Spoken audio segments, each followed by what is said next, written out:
함께 나누실 하나님의 말씀은 출애굽기 15장 22절에서 27절 말씀입니다. 구약 105페이지에 있습니다.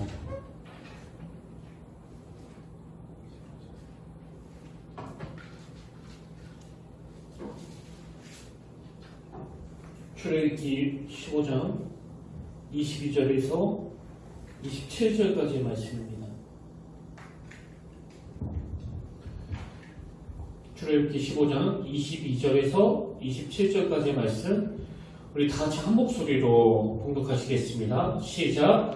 모세가 홍해에서 이스라엘을 인도하매 그들이 나와서 수르광야로 들어가서 거기서 사흘길을 걸었으나 물을 얻지 못하고 마라에 이르렀더니 그곳 물이 있어서 마시지 못하겠으므로 그 이름을 마르다 하였더라. 백성이 모세에게 원망하여 이르되 우리가 무엇을 마실까 하매 모세가 여호와께 부르짖었더니 여호와께서 그에게 한 나무를 가르치시니 그가 물에 던지니 물이 달게 되었더라.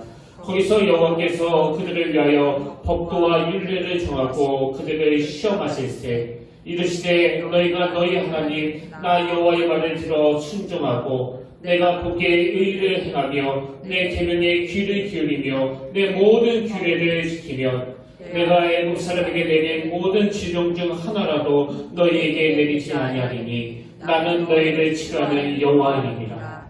그들이 엘림에 이르니 거기에 물샘열들과 종려나무 이른 그루가 있는지라. 거기서 그들이 그 물 곁에 장막을 치리라. 아멘. 할렐루야. 반갑습니다. 우리 함께 인사 나누기로 원합니다. 참 잘하셨습니다. 오늘도 놀라우신 주님의 은혜가 함께 있기를 진심으로 축복합니다. 저는 최근에 그 서울대 최인철 교수님의 강의를 들으면서 아주 흥미로운 몇 가지 사례들이 참 저에게 와닿았는데요. 예를 들면 이런 겁니다. 이분이 그 강의 중에 하버드 대학교 윌리엄 제임스 교수라는 분을 언급하는데요. 이 윌리엄 제임스 교수님은 이 인간에 대한 다양한 연구로 굉장히 유명한 분이라고 하네요. 그래서 이 교수님이 인간과 관련된 여러 다양한 연구를 하다가 내가 너무나 중요한 걸 깨닫게 됐다. 그게 뭐냐 하니까 이 인간이 이거 하나만 바꾸면 인생이 바뀌게 되더라. 이거 하나만 바꾸면 인생이 바뀔 수 있다고 하는 이거 하나를 발견했다는 겁니다. 여러분 그게 뭘 것 같으세요? 이 하나가 뭘까요? 그래서 제가 화면으로도 이 윌리엄 제임스 교수님의 말을 띄워드렸는데요. 저 가로 안에 뭐가 들어가는지를 한번 생각해 보시면 좋겠습니다. 우리 세대의 가장 위대한 발견은 인간이 자신의 과로, 자신의 무엇을 바꿈으로써 자신의 인생을 바꿀 수 있다는 점이다. 아마 지금 다들 생각이 많으실 텐데요. 그 무엇이 자기의 열등감이라고 생각하는 분도 계실 것이고, 또 그 무엇이 자신의 외모, 내 외모가 바뀌면 내 인생이 바뀔 것 같다. 이런 생각을 하시는 분도 있으실 것이고, 또 어떤 분은 학력, 또 어떤 분은 성격, 이렇게 각자마다 다 생각이 다를 텐데 이 강사님이 이제 자기 친구에게도 이 질문을 똑같이 던졌대요. 그래서 이 윌리엄 제임스 교수가 자네는 이 괄호에 어떤 게 들어가야 인생이 바뀔 것 같냐고 물었더니 바로 이렇게 이야기하더랍니다. 마누라. 이거는 웃기려고 하는 얘기 같은데요. 그게 사실이라면 아마 그분의 아내분은 남편이라고 생각할지도 모르겠습니다. 이런 외적인 조건이 바뀐다고 내 인생이 바뀌는 게 아니고요. 자신의 무엇을 바꿈으로써 자신의 인생을 바꿀 수 있다 할 때 저 괄호 안의 정답은 이분이 미국 사람이니까 영어로 attitude예요. attitude. 우리말로 하면 이 마음의 태도. 인간은 그 마음의 태도를 바꿈으로써 인생이 달라질 수 있다. 이런 말을 인간 연구에 굉장히 권위를 가지신 이 하버드 교수님이 했다는 겁니다. 저도 그 주장이 참 옳다라고 생각하는 게요. 여러분 그 빅터 플랭크 박사라고 아시죠? 2차 세계대전 당시에 그 나치가 만든 아우슈비츠 강제수용소에서 끌려가서 그야말로 절망의 구렁텅이를 드물 것 같은데 아주 강인한 정신력으로 끝까지 버텨내가지고 그 죽음의 수용소에서도 살아남은 그런 대단한 인물 아닙니까? 이분이 이제 자기가 경험한 그 끔찍한 아우슈비츠 강제수용소의 공포를 기억하면서 그 내린 결론이 하나 있었는데요. 자, 이것도 화면으로 준비했는데 자, 한번 내용을 보고 그 괄호의 답을 맞춰보세요. 인간에게서 모든 것을 다 빼앗아갈 수 있지만 한 가지 자연은 빼앗아갈 수 없다. 바로 어떤 상황에 놓이더라도 삶에 대한 과로만큼은 자신이 선택할 수 있는 자유이다. 답이 뭘 것 같으세요? 정답은 똑같습니다. 애티튜드, 삶의 태도. 이거 우리로 치면 그 무슨 간증 비슷하게 자기 경험에서 나온 이야기 아닙니까? 그 히틀러 나치가 자기의 모든 걸 다 빼앗아 갔습니다. 그래서 자기들 이 수용소에 가두기까지 했는데 나치가 모든 걸 다 빼앗아 갈 수 있었지만 이런 상황에서도 흔들리지 않는 내 마음의 태도. 이 애티튜드만큼은 그들이 빼앗아갈 수 없다. 그리고 이걸 빼앗기지 않았기 때문에 나는 그 절망의 수용소에서도 희망으로 살아낼 수 있었다. 이게 바로 애티튜드라는 겁니다. 제가 이런 강의를 쭉 듣다가 보니까 그 강의하시는 교수님이 크리스찬 같으세요. 성경을 가지고 설명을 하더라고요. 우리가 잘 아는 빌립보서 2장 5절 너희 안에 이 마음을 품으라 그 그리스도 예수의 마음이니 여기 나와있는 이 마음을 영어 성경으로 보니까 예수님의 애티튜드라고 나와있더라고요. 그래서 제가 정말 강의가 끝나자마자 막 찾아봤습니다. NIV에 이렇게 되어 있더라고요. Your attitude should be the same as that of Christ Jesus. 이게 우리말로 치면 NIV 말씀을 그대로 직역하자면 너희의 이것이 예수님의 그것과 같아야 된다. 너희의 이것이 애티튜드예요. 너희의 태도를 예수님과 같게 해야 된다. 하트가 아닙니다. 사람을 대하시는 예수님의 애티튜드, 십자가를 앞에 놓고 예수님이 가지셨던 애티튜드, 수많은 군중들이 열광하고 왕으로 삼으려고 박수를 칠 때 그것을 대하시는 예수님의 애티튜드. 우리가 배워야 될 것이 바로 이 예수님의 애티튜드라는 겁니다. 그래서 저는 이번 여름 내내 이 애티튜드, 우리말로 하면 태도라는 단어를 가지고 참 많이 묵상하고 생각을 했고요. 그리고 또 제가 인터넷에 이 애티튜드라는 단어를 검색해서 이것과 연관되는 책을 여러 번 찾아서 봤습니다. 그렇게 찾아서 본 책 중에 김진세 박사님이 쓴 이 제목 자체가 애티튜드예요. 제가 그 책에 보니까 이 애티튜드는 라틴어 에투스에서 출발한 단어라고 하는데요. 이 에투스는 준비 혹은 적응 이런 뜻을 가지고 있는 단어라는 겁니다. 그러니까 어원적인 의미로 따지자면 이 애티튜드라는 단어는 무엇인가를 행할 준비가 되어 있는 상태. 이걸 조금 더 보완한 설명이 그 칼융이라는 심리학자가 내린 정의인데요. 자, 애티튜드란 어떤 특정한 방향으로 행동하거나 반응하는 정신의 준비 상태이다. 다시 한번요. 애티튜드란 어떤 특정한 방향으로 행동하거나 반응하는 정신의 준비 타세이다. 이게 무슨 말인가 하면 그 사람들마다 가지고 있는 이 애티튜드, 그 마음의 태도가 뭐냐 하면은 어떤 일을 겪든지 간에 또 어떤 사람을 만나지 간에 나는 항상 이렇게 반응하기로 딱 준비가 되어 있다는 겁니다. 그래서 부정적인 생각의 태도를 가진 사람은 어떤 상황이든 항상 부정적으로 이야기하고, 반면에 지금 코로나19 때문에 대부분의 사람들이 낙심하고 힘들어하는데 또 어떤 사람들은 이 코로나19라는 사건을 통해서 하나님께 더 나아가는 도구로, 하나님을 더 의지하는 도구로 쓰는 사람이 있다는 거예요. 이게 애티튜드라는 겁니다. 제가 오늘 본문을 선택한 이유도 바로 그 이유 때문인데요. 오늘 본문을 보면 이게 이스라엘 백성들이 홍해를 건너서 가나안으로 진입하기 위해서 그 광야라는 여정길에 들어섰는데, 여러분 첫사랑, 첫 경험, 또 첫 기억 이런 표현이 있듯이요. 이 첫 번째가 주는 의미가 있잖아요. 즉 이스라엘 백성들이 하나님의 은혜로 홍해를 건너 그 광야를 배회하는데 그 첫 번째 경험이 오늘 본문에 나오는 마라의 쓴물입니다. 그래서 백성들이 광야를 배회하다가 막 목이 타들어가는 갈증을 느끼는데요. 물이 있어서 보니까 이게 쓴물이에요. 마실 수 없는 물인 겁니다.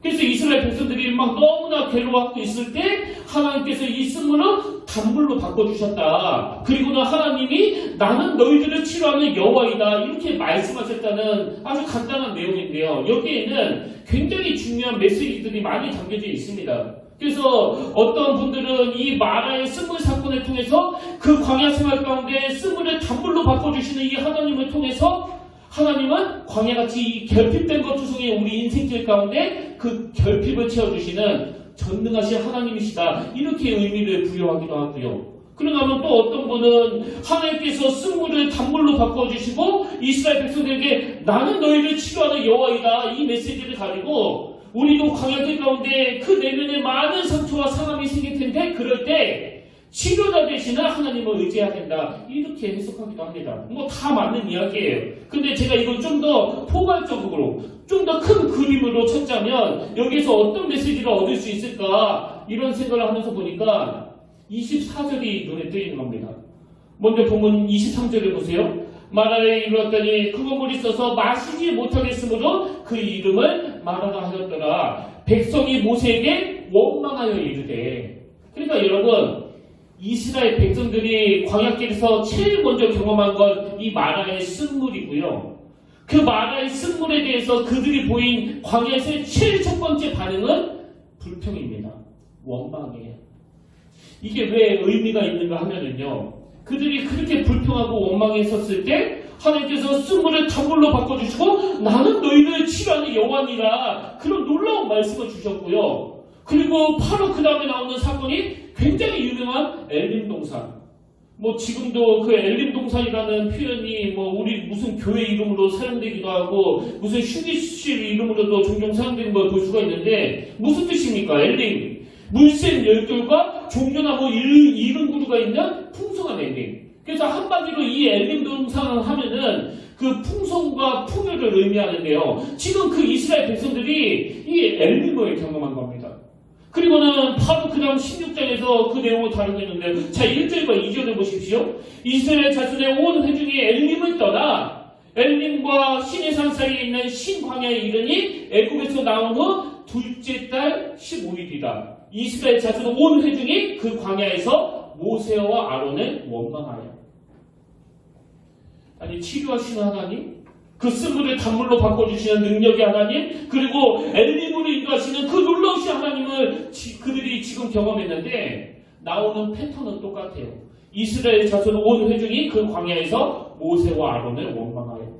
이게 광야 생활 내내 보여주는 이스라엘 백성들의 그 삶의 패턴 아닙니까? 그래서 여러분 제가 아까 그 애티튜드는 어떤 특정한 방향으로 행동하거나 반응하는 정신의 준비 상태이다 이런 말씀을 드렸는데요. 지금 오랜 애굽에서의 이 노예 생활로 인해 가지고 그들에게 어떤 잘못된 애티튜드가 들어온 겁니까? 상황이 주어지면 불평하는 거예요. 상황이 주어지면 원망하는 거예요. 이런 노예 근성이 그들 안에 자리 잡고 있었기 때문에 하나님께서는 그 광야에서 일어나는 모든 일들마다 그것을 해결해 주시는 과정에서 그들 안에 있는 이 잘못된 애티튜드를 잘못된 삶의 태도를 광야 생활 가운데 계속 교정해 주시는 겁니다. 그 태도를 바꾸면 성공해 보인다 이런 제목의 책이 있는데 오래된 책이에요. 제가 이번에 말씀을 준비하면서 다시 그 책을 보니까 아주 흥미로운 이야기 하나가 담겨져 있는 겁니다. 이제 어떤 환자 한 분이 병원에 찾아서 의사 선생님과 상담을 하는데요. 막 자기가 죽을 것 같다는 거예요. 이렇게 말합니다. 선생님, 저는 요즘 만지는 곳마다 다 아픈 것 같습니다. 혹시 제가 늙어가는 건가요? 몸이 쇠약해져 가는 건가요? 무릎을 누르면 무릎이 아프고 배를 누르면 배가 아프고 여기 관자놀이 옆을 만지면 거기도 아픈데 도대체 무엇 때문인가요? 이 책이 그 옛날에 나온 책이니까요. 의사 선생님이 그 이야기를 듣고 전신 엑스레이 촬영을 했다는 거예요. 뭐 요즘 뭐 치면 MRI 뭐 촬영 이런 거겠죠. 그래서 전신을 샅샅이 점검했는데요. 이 의사 선생님이 왜 아픈지 그 답을 찾은 거예요. 그래서 그 환자분을 불러서 이렇게 말했습니다. 선생님께서 왜 만지는 것마다 아픈지 그 이유를 찾아냈습니다. 몸에는 특별히 이상이 없는데요. 그 손가락이 부러져 있습니다. 여러분 지금 제가 그 잘못된 애티튜드라는 설명을 드리고 있잖아요. 이 손가락이 부러진 상태, 이게 잘못된 애티튜드를 상징적으로 말하는 거예요. 손가락이 부러져 있으니까 자기가 누르는 곳마다, 자기가 경험하는 것마다, 자기가 맞닥뜨리는 그 사람마다 다 아픈 거예요. 다 잘못된 겁니다. 그래서 몸을 고치는 것이 아니라 이 손가락을 고쳐야 된다. 이게 지금 제가 강조해드리는 애티튜드, 그 삶의 태도를 바꿔야 된다는 그 이야기 아닙니까? 사실 제가 이 설교를 해야 되겠다고 마음을 먹은 이유는요. 지금 교회들마다 이런저런 일들로 낙심이 있는 상태. 특히 작은 교회들은 더 심한 것 같아요. 빠져나가는 사람이 있어도 들어오는 사람은 없는 상황이 계속 되다 보니까 그 마음 안에 오랫동안 누적된 이 상실감과 무력함이 동시에 공존해 있는 겁니다. 뿐만 아니라 지금 사회적으로도 코로나19 때문에 그저께 신문에다 보니까 지금 대부분의 사람들이 아까 그 아우슈비츠 수용소에 갇혔던 그 사람들처럼 국민 절반 이상이 우울한 상태이다. 뭐 그런 것들도 제가 읽었는데요. 여러분 이럴 때 예수 믿는 우리가 어떻게 이런 코로나19조차도 어떻게 이렇게 자꾸 무너지게 만들고 낙심하게 만드는 이런 상황조차도 주님을 더 사랑하는 도구로 내 영혼이 조금 더 풍성해지는 도구로 만들 수 있을까? 제가 희망을 갖는 건요. 제가 이번에 이 태도와 관련된 여러 책들을 읽으면서 거의 모든 전문가들이 이구동성 주장하는 게 이 애티튜드는 훈련에 의해서 교정될 수 있다는 거예요. 바뀔 수 있다는 겁니다. 그래서 오늘 여러분 우리로 하여금 영적으로 자꾸 노예 생활을 하게 만드는 이 악한 세상 속에서 잘못 습득된 우리 내면의 애티튜드가 주님의 건강한 애티튜드로 훈련됨으로 말미암아 성령님의 은혜와 능력으로 말미암아 하나씩 교정되어가는 그래서 주님을 닮아가는 그 성숙이 이루어지게 되기를 주님 이름으로 축복합니다. 자, 그럼 우리가 뭘 교정해야 될까요? 뭐 여러 가지가 있겠지만 저는 대표적으로 두 가지 우리가 교정해야 될 두 가지 부정적인 태도를 정리해 봤는데요. 첫째는요. 자기 자신에 대해서는 절망의 습관을 버리는 겁니다. 절망의 습관 버리기. 여러분이 너무 잘 아시는 이제 이스라엘 백성들이 가나안 정복을 코앞에 두고 12명의 정탐꾼을 먼저 보내서 둘러보게 하지 않습니까? 그 현지를. 근데 그들이 다녀오고 나서 그 의견이 딱 10대 2로 나눠지는데요. 그 10명의 보고가 민수기 12장 32절 33절에 나옵니다. 이스라엘 자손 앞에서 그 정탐한 땅을 악평하여 이르되 우리가 두루 다니며 정탐한 땅은 그 거주민을 삼키는 땅이요 거기서 본 모든 백성은 신장이 장대한 자들이며 거기서 네피림 후손인 아낙 자손의 거인들을 보았나니 우리는 스스로 보기에도 이게 중요합니다.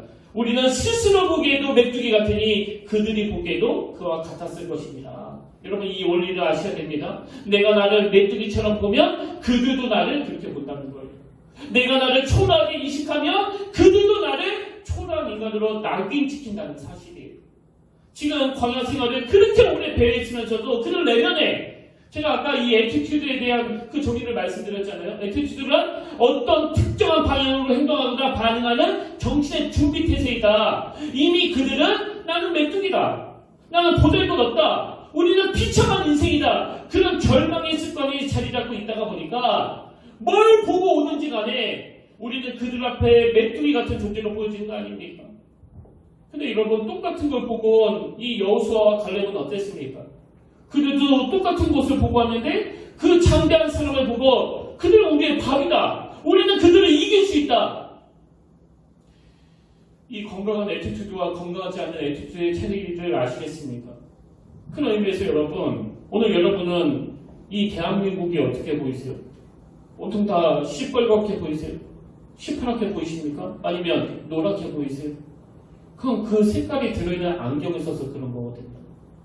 오늘 이 예배 가운데 저와 여러분 모두가 다 성령의 안경으로 바꿔지게 되기를 바랍니다. 안경이 바꾸면 보는 관점이 달라질 수 있다는 그 얘기예요. 저는 이런 점에서 자기 자신에 대해서는 이 절망의 습관이라는 표현을 썼는데요. 여러분 그 요한복음 5장에 보면 예수님께서 38년 된 병자를 고쳐주신 내용이 나오지 않습니까? 근데 그 과정에서 예수님이 너무 뻔한 질문을 던지십니다. 요한복음 5장 6절 예수께서 그 누운 것을 보시고 병이 벌써 오래된 줄 아시고 이르시되 네가 낫고자 하느냐? 한 3일 굶은 사람한테 혹시 배고프세요? 이렇게 물으면 그건 신뢰 아닙니까?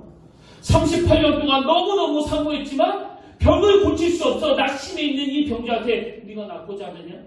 예수는 왜 이런 당연하고도 뻔한 질문을 하셨을까? 근데 저는요 예수님의 질문의 의도를 이 환자의 대답에서 찾습니다.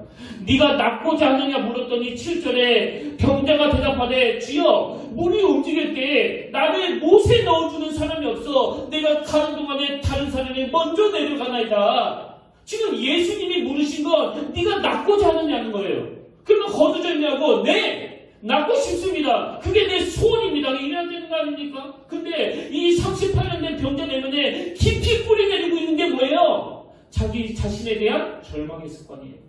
그래서 뭐라고 예수님이 묻든지 간에 세상에 대해서는 원망과 불평이고 자기 자신에 대해서는 비참한 절망밖에 없는 겁니다. 내가 이런저런 이유 때문에 아직도 이 모양 이 꼴로 살고 있습니다. 제가 이 코로나19를 생각하면서 참 두려운 것은 이것이 우리에게 절망의 습관을 가져올까요? 저는 오늘 성령님이 저와 여러분의 심령 속에 강력한 질문 하나가 던져지기를 원합니다. 네가 낫고자 하느냐? 여러분, 네가 낫고자 하느냐는 질문 앞에 절망의 습관으로 답하지 마세요. 하나님, 코로나19 때문에 내가 경제적으로 얼마나 힘든지 아십니까? 하나님, 내가 이런저런 문제 때문에 얼마나 비참한지 아십니까? 그런 대답이 아니라 주님, 내가 진실로 낫기를 원합니다. 나의 줄로 믿습니다. 주님은 그 38년 된 병자 내면에 오래된 절망의 습관을 교정해 주시길 원한다는 사실이에요. 그런가 하면 두 번째로 우리가 교정해야 될 부정적인 태도가 하나 더 있는데요. 자기 자신에 대해서는 절망의 습관을 교정해야 된다면 타인에 대해서는 원망의 습관을 버리는 겁니다. 원망의 습관 버리기. 그 이스라엘 백성들이 홍해를 건너자마자 마라의 쓴물에서 제일 먼저 나타난 반응이 그 타인에 대한 원망 아닙니까? 자, 본문 출애굽기 15장 23절 24절을 다시 한번 보세요.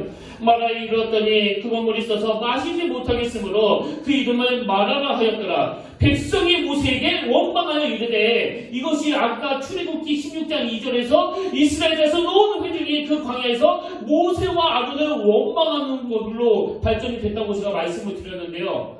그것이 광야 생활 내내.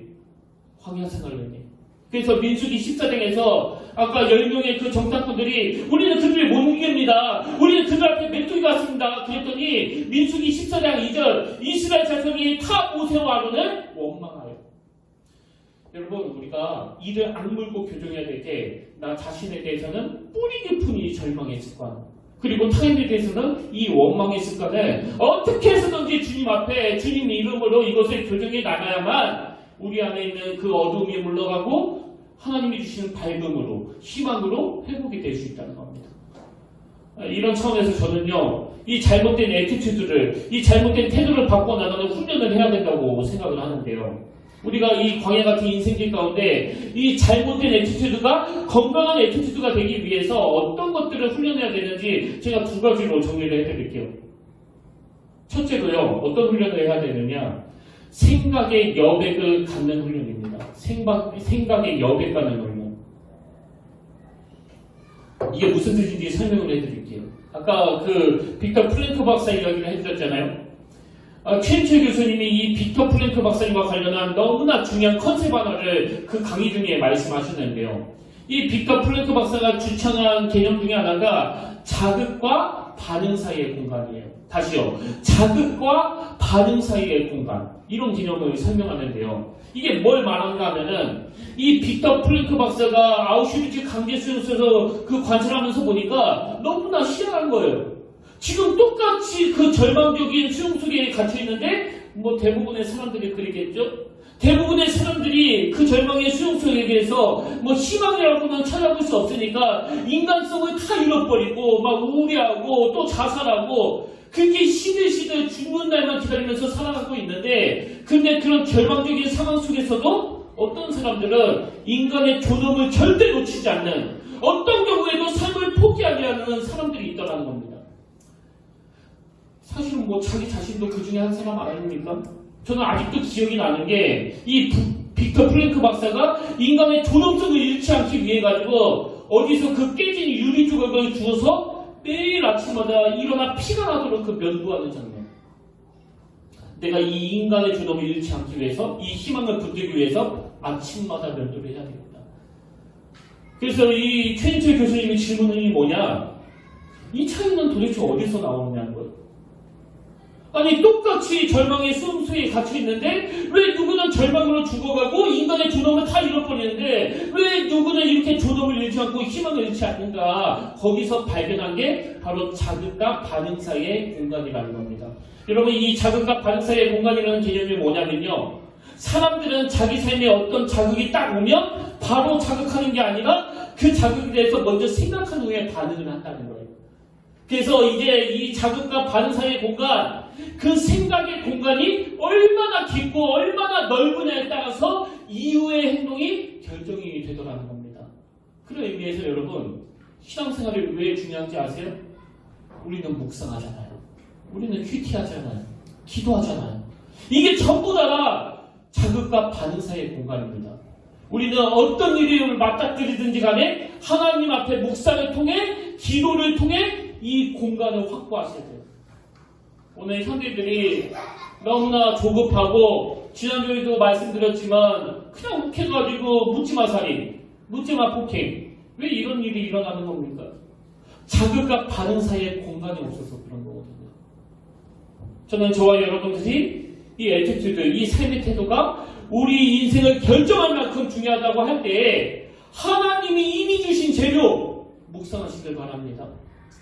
여러분, 하나님 앞에 같이 깊게 기도하셔야 돼요. 그래서 이 공간을 확보하셔야 됩니다. 그리고 그 공간 안에 히브리서 3장 1절, 그러므로 함께 하늘의 부르심을 받은 거룩한 형제들아, 우리가 믿는 도리의 사도이시며 대제사장이신 예수를 깊이 생각하라.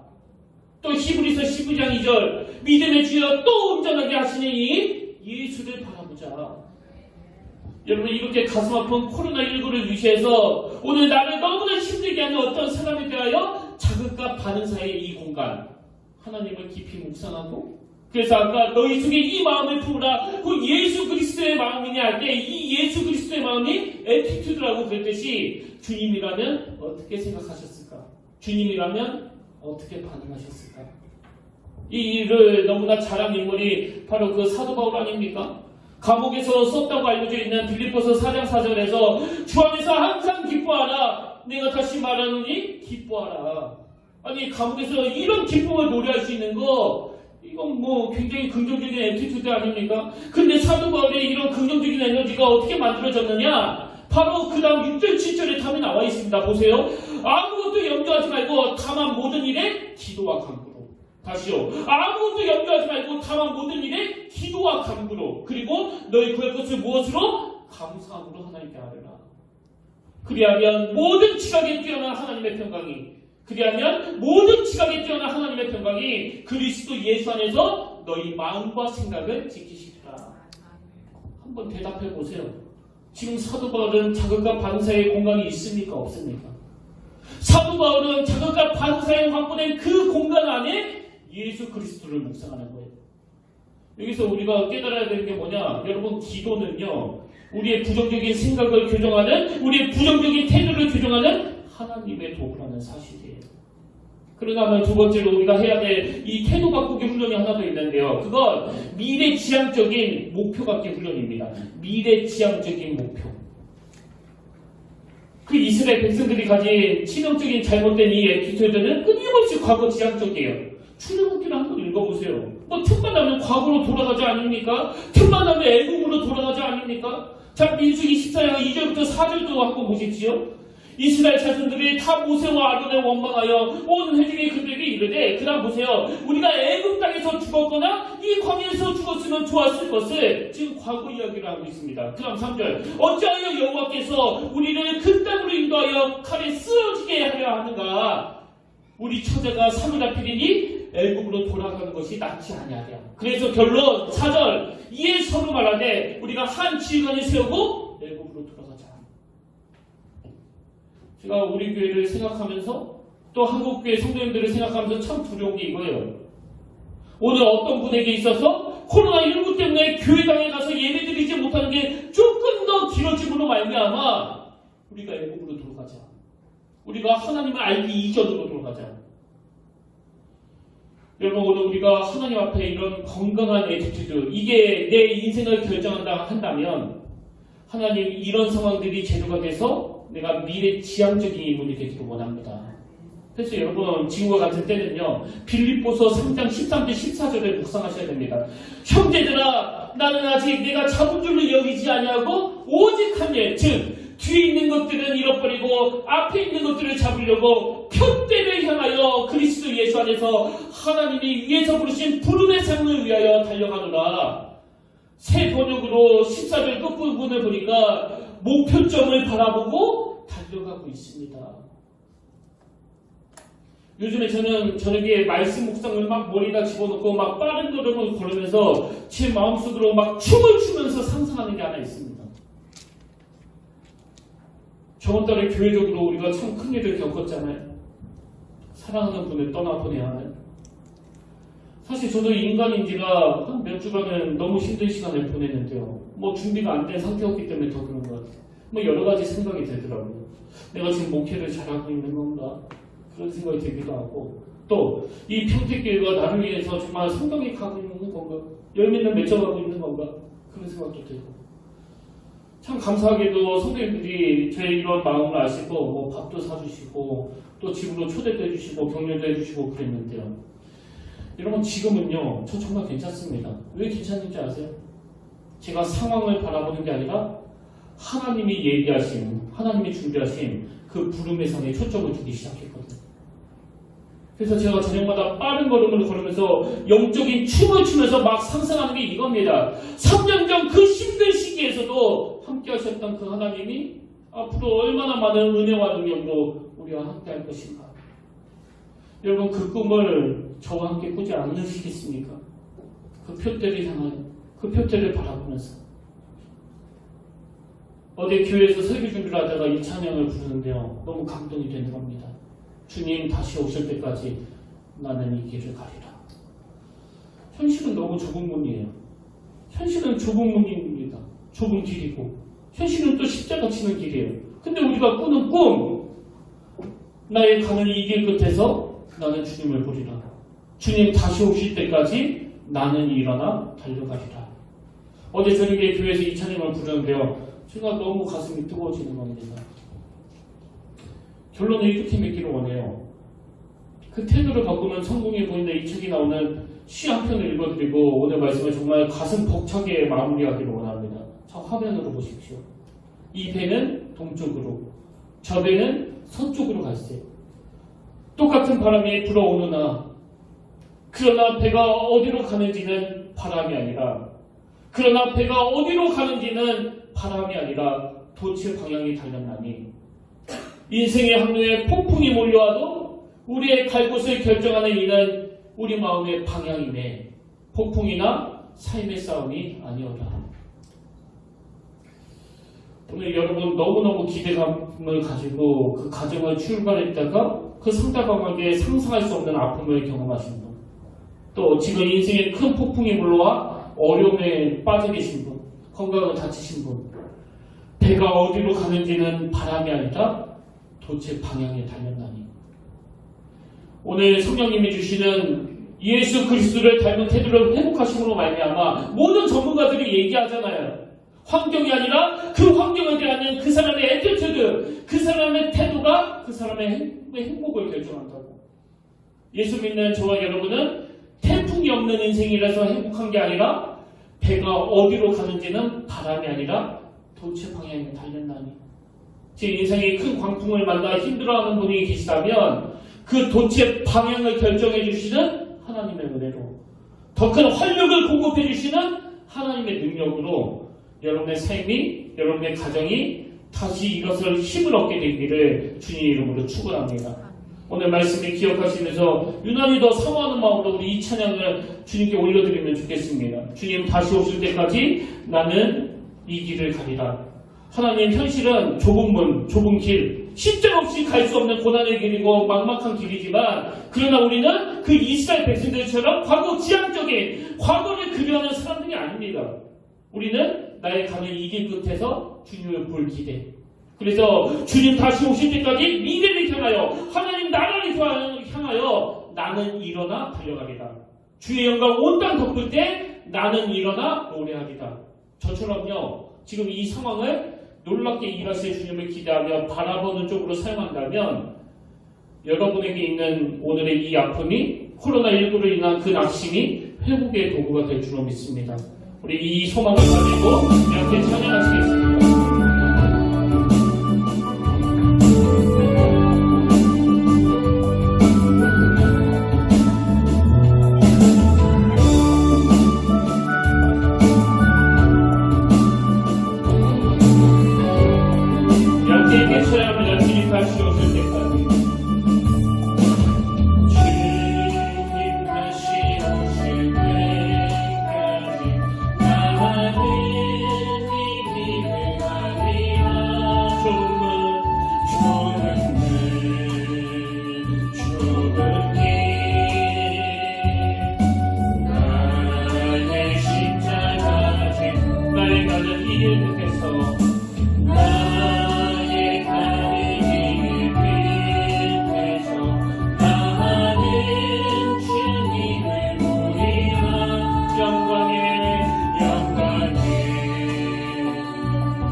당시 하나님 아버지 38년 된 병자의 모습이 딱 오늘 우리의 모습인 것을 고백합니다.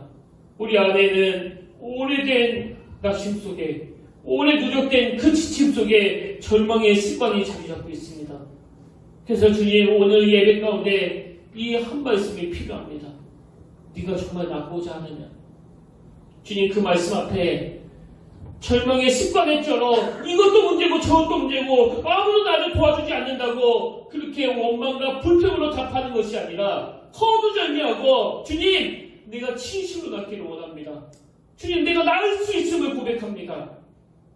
우리의 절망의 습관을 떨어뜨리는 그 고백을 주님께 드리기를 원하고, 치유자 되시는 예수 그리스도를 맛보 알고 경험으로 아는 그런 놀라운 믿음으로 허락하여 주시옵소서. 그렇게 능력으로 함께 하실 주님을 기대하며 의지하며 거룩하신 예수님 이름으로 감사하며 기도드립니다. 아멘. 광고는 예배당 입구에 그 추석 가정 예배서를 빛이 났습니다. 필요하신 분은 이번 주하고 다음 주일까지 꼭 가져가시기를 바랍니다. 이제 우리 다 자리에서 일어나셔서 이 찬양으로 오늘 예배를 마무리하기를 원하는데요. 나의 가는 길 주님 인도하시네. 주는 보이지 않아도 날 위해 일하시네. 우리 가정에, 우리 교회에 능력으로 함께 하실 그 주님을 우리 이 시간 함께 찬양하기를 원합니다.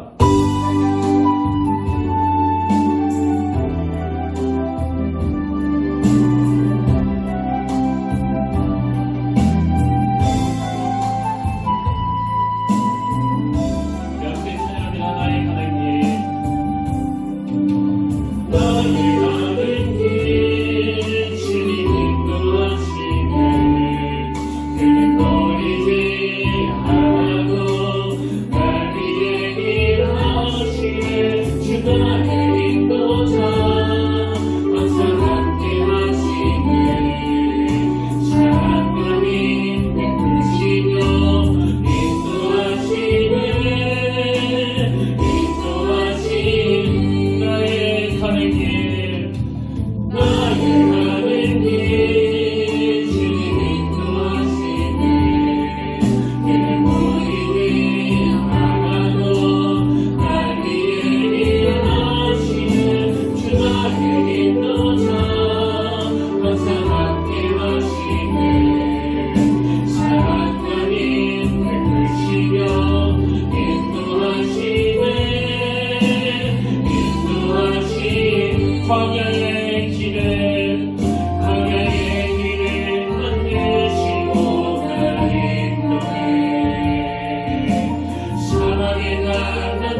하나님, 배가 어디로 가는지는 바람이 아니라 돛의 방향에 달렸다고 한다면 주님이 우리 돛을 좌지우지하시는 주인이 되어주시기를 원합니다.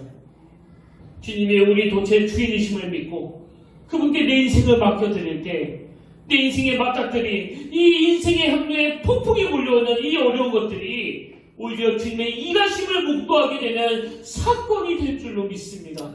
우리 가정이, 우리 교회가 주님의 놀라운 반전의 도구가 될 줄로 믿사오니 주님 그렇게 일하시고 그렇게 역사하여 주시옵소서. 이제는 우리 주 예수 그리스도의 은혜와 하나님 아버지의 탐없는 사랑과 성령님의 감동 감화 위로 곁은 충만하심의 역사가 오늘 주신 말씀 마음에 새기며 환경의 문제가 아니라 상황의 문제가 아니라 그것을 바라보는 우리 삶의 태도임의 문제임을 자각하고 우리의 잘못된 태도를 교정해 주시고 가르쳐 주시고 새롭게 하시는 그 주님의 마음을 모시고 주님이 이리저리 이끄시는 그 돛의 방향에 따라 순종하며 나아가기로 다짐하며 예배하는 모든 주의 자녀들 머리 위에 지금부터 영원토록 함께 하시기를 간절히 축원하옵나이다. 눈을 감아도 보이는 아이와 눈을 맞추며 주저앉아 눈물을 흘렸겠지. 너의 삶의 창주인 너의 참 부모이신 하나님 그 손에 너의 삶을 맡긴다. 너의 삶의 창조인 너를 이끄시는 주 하나님 그 손에 너의 삶을 드린다.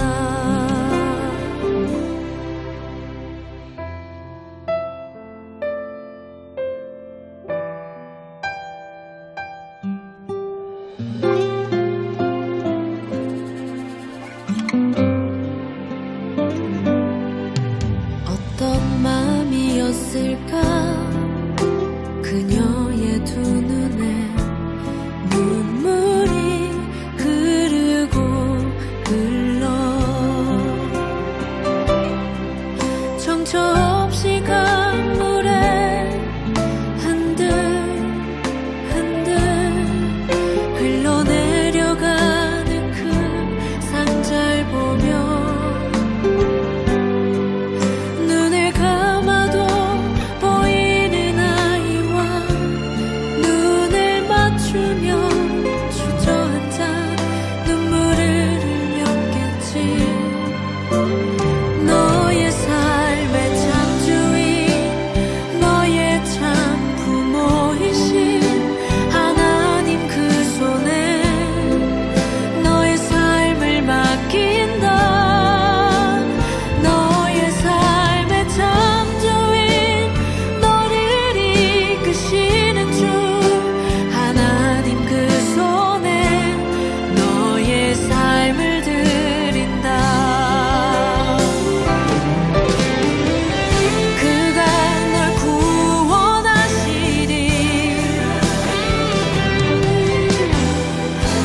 흐르고 흘러